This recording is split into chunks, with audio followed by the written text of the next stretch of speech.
למה היה לך חשוב להיות לוחם? גדלתי בגוש עציון, ראיתי את החיילים, חילקתי להם עוגות, חילקתי להם ברד, אייס קפה, אהבתי אותם. אמרתי לעצמי שקיבלתי את הצו גיוס, אני רוצה להילחם במחבלים, להיכנס לעזה, ללבנון, לעשות מה שצריך. היה לי חבר בילדות שאבא שלו היה מסתערב בדובדבן.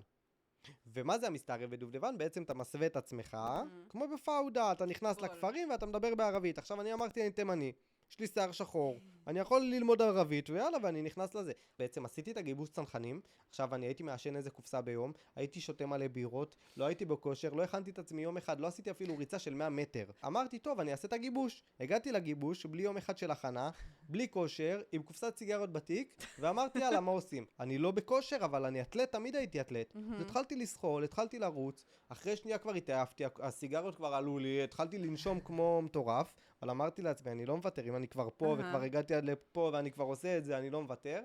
היה לי סופר קשה, הצלחתי לעשות את הגיבוש הזה, עברתי את הגיבוש הזה, ואז היה את הגיבוש השני, שזה הסיירות. בסיירות בכלל ראיתי מסך שחור, התעלפתי, לא היה לי אוויר בכלל. עד כאן. אבל לפחות נכנסתי לצנחנים, שזה כבר הייתי בלוחמה.